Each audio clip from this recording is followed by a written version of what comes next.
Hi friends, நம்ம விஜய் மல்லி ஸ்டோரியில் நிறைய திருப்பங்கள் நோக்கி கதை நகர்ந்துட்டுருக்கு. அதுக்கு உறுதுணையாக இருப்பதுன்னு பார்த்திங்கன்னா மல்லிக்கு மெயினாக உறுதுணையாக இருக்கிறது பார்த்திங்க அப்படின்னா வெண்பாவாக தான் இருக்க முடியும் இப்போ இருக்கிற சுச்சுவேஷனில். ஏன்னா ஒரு சைடில் அவங்க வக்கீல் வச்சு வாதாடணும்னு சொல்லிட்டு அரவிந்த் அண்ட் மல்லி சர்ச் பண்ணிட்டு இருக்காங்க. வக்கீல் யாருமே கிடைக்கல அப்படிங்கிற போயிட்டுருக்கு. ஸோ அதுக்கான கன்க்ளூஷனும் வந்துடுச்சு. ஸோ அவங்க நினச்ச மாதிரி ஒரு வக்கீலும் கூடி விரைவிலே கிடைக்க போகிறாங்க. அது மட்டும் இல்லாமல் அதுக்கான ப்ரூஃப், அதாவது என்ன அது அவங்க பார்த்தது ரஞ்சிதா தான் சொல்லியிருந்தாங்க அந்த கொலையை. பட் ஆனால் அது பொய் கேஸு அப்படின்னு ப்ரூவ் பண்ணுறதுக்கு அவங்களுக்கு ஒரு சாட்சி வேணும். ஸோ அந்த சாட்சியாக ஏதோ ஒரு ஆதாரங்கள் எதுவாக சிக்குனா மட்டும்தான் விஜய் அதுலேருந்து வெளியில் வர முடியும்.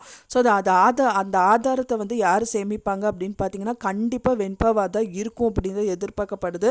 ஏன்னா இப்போ இருக்கிற சுச்சுவேஷனில் அவங்க பேசுறது பண்ணுறது எல்லாமே வெண்பா மூலியமாக மட்டும்தான் ரெக்கார்ட் பண்ண முடியும். ஸோ ரெக்கார்ட் பண்ணி வச்சுட்டு அண்ட் தென் மல்லிகிட்ட ஒரு நாள் கொண்டு போய் கொடுத்துட்டாங்க அப்படின்னா அப்படி இல்லாட்டாலும் அவங்க ஃபோன்லேயே அவங்க வீடியோஸ் எல்லாமே எடுத்துகிட்டு மல்லி நம்பருக்கு ட்ரான்ஸ்ஃபர் பண்ணி விட்டுட்டாங்க. அதாவது வாட்ஸ்அப்லேயோ இதுலையோ அனுப்பி விட்டுட்டாங்க அந்த வீடியோ. அப்படி பார்த்தீங்கன்னா கூட அவங்களுக்கு ரொம்பவே யூஸ்ஃபுல்லாக இருக்கும். ஸோ இந்த மாதிரி கட்டத்தை நோக்கி தான் பார்த்திங்கன்னா எபிசோட்ஸ் நகர்ந்துட்டே இருக்குது அப்படின்னே சொல்லலாம். ஸோ வெண்பாவோட முயற்சி கண்டிப்பாக அவங்க கைவிட மாட்டாங்க அப்படின்னு தான் எதிர்பார்க்கப்படுது.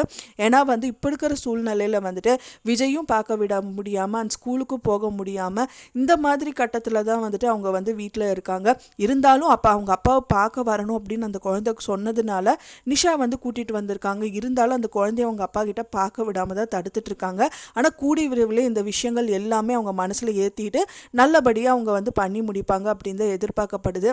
ஏன்னா அவங்களுக்கு தெரிஞ்சு போச்சு, இன்னும் அடம் பிடிச்சிட்டு அழுதுட்டு சாப்பிடாம கொல்லாமல் இருந்தால் ஒன்றுமே நடக்க போகிறதில்ல அப்படின்னு சொல்லிட்டு அப்போ அவங்க அப்பாவை பார்க்கணும் அப்படின்னு சொல்லிட்டு நேக்கா பேசிட்டு இப்போ ஜெயில் வரைக்குமே வந்துட்டாங்க. ஸோ அதே மாதிரி நேக்கா பேசிட்டு அவங்களுக்கே தெரியாமல் அந்த வீடியோ எடுத்துகிட்டு மல்லிக்கு அனுப்பி வச்சுட்டாங்க அப்படின்னா சூப்பராக இருக்கும் கதைக்களம் அப்படின்னே சொல்லலாம். ஸோ நீங்கள் என்ன நினைக்கிறீங்க அப்படின்னு சொல்லிட்டு உங்களோட கருத்துக்களை மறக்காமல் எனக்கு கமெண்ட்டில் ஷேர் பண்ணுங்கள். நான் சொன்ன இந்த தகவல் உங்களுக்கு பிடிச்சிருக்குன்னு நினைக்கிறேன் ஃப்ரெண்ட்ஸ். பிடிச்சிருந்தால் மறக்காமல் லைக் பண்ணுங்கள், ஷேர் பண்ணுங்கள், கமெண்ட் பண்ணுங்கள், சப்ஸ்கிரைப் பண்ணுங்கள்.